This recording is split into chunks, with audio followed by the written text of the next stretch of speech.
NEET ஒழிப்புக்காக கழக அரசு மட்டுமல்ல திமுகவும் பல்வேறு பணிகளை செஞ்சிருக்கு. திமுகவோட இளைஞரணி, மாணவரணி, மருத்துவணி சேர்ந்த ஆகஸ்ட் 2023 ஒரு மாபெரும் உண்ணாவிரத போராட்டத்தை தமிழ்நாடு எங்கும் நடத்தினோம்.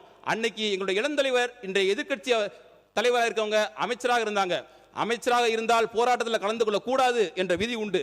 ஆனாலும் என் அமைச்சர் பதவியை விட நம் மாணவர்களின் கல்விதான் முக்கியம்னு அன்னைக்கு உண்ணாவிரத அறப்போரை நடத்தி காட்டியவர் தான் எங்கள் இளந்தலைவர் அவர்கள்.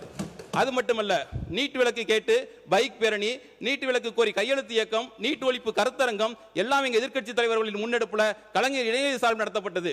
இப்படி நீட்டுக்காக தொடர்ச்சியா நாங்க போராடிக்கிட்டு இருக்கோம். ஆனா ஆட்சிக்கு வர்றதுக்கு முன்னாடியே பேசின நம்முடைய மாண்புமிகு சிஎம் சார் அவர்கள் நீட் மட்டும்தான் உலகமா, வேற படிப்பே இல்லையான்னு கேட்டாரு.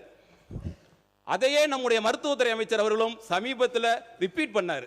அது கூட பரவாயில்லை, மின்சார பேசி முடிக்கிட்டோம்.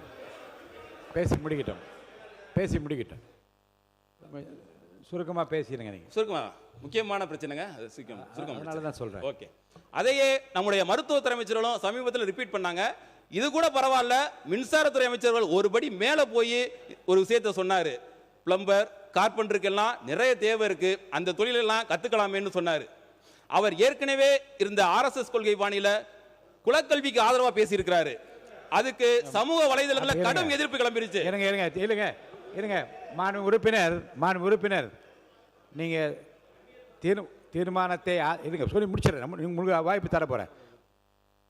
தீர்மானத்தை ஆதரித்து பேசுகிற போது அதை ஒட்டிய கருத்துக்கள் சொல்லிக்கொண்டு வந்து நான் அமைதியாக இருந்தேன்.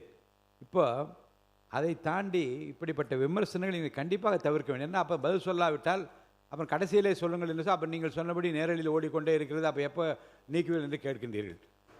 அருள் கூர்ந்து தீர்மானத்தை ஆதரிக்கிற அந்த செய்தியை மட்டும் பேசி நீங்கள் முடிப்பது தான் பொருத்தமாக இருக்கும். இப்போ சொன்னதுக்கு அவங்க கண்டிப்பாக பதில் சொல்லவில்லை, நான் நீக்கி விடுவேன். பதில் சொல்லுங்கள். தேவை இந்த தீர்மானத்தை ஒட்டி தேவையில்லாத விஷயங்களை பேச மாண்புமிகு பேரவைத் தலைவர்களே, ஏனென்றால் தேவையில்லாத விஷயங்கள் பொதுப்பணித்துறை அமைச்சர் அவர்கள். மாண்புமிகு பேரவைத் தலைவர்களே, இந்த தீர்மானத்தில் அரசியல் தேவையில்லை, ஒருமனதாக நிறைவேற்றும். இது மாணவர்களுடைய எதிர்கால பிரச்சனை. தமிழக வெற்றி கழகத்துடைய தலைவர் தேர்தலுக்கு முன்பே ஏன் அரசியல் வருவதற்கு தங்கை அனிதாவுடைய மரணத்தில் பங்கேற்றவர். அதிலேயே அவரோட நிலைப்பாடு தெளிவா இருக்கு. இதோட ஒரு 7-8 அறிக்கையை எங்களுடைய தமிழக வெற்றி கழக தலைவராக இருந்து முதலமைச்சராக இருந்து எல்லா விதத்திலையும் தன்னுடைய அறிக்கையை கொடுத்திருக்கிறாரு, தன்னுடைய பதிவை செய்திருக்கிறாரு. இந்த நீட் தீர்மானங்கிறது அரசியலுக்கு அப்பாற்பட்டு நாங்களும் குறை சொல்ல முடியும்.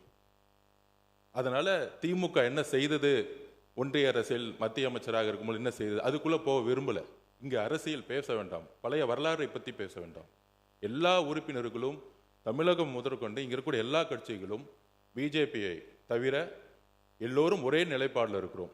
இந்த இடத்துல அரசியல் பேசாமல் இந்த தீர்மானத்தை திமுக வழிமொழிந்து ஒருமனதாக தீர்மானத்தை நிறைவேற்ற நினைக்கிறோம். இதற்கு மேல அரசியல் பேசினாங்கன்னா எங்ககிட்டையும் எல்லா ஆதாரங்களும் இருக்கு, நாங்களும் பேசுவோம்.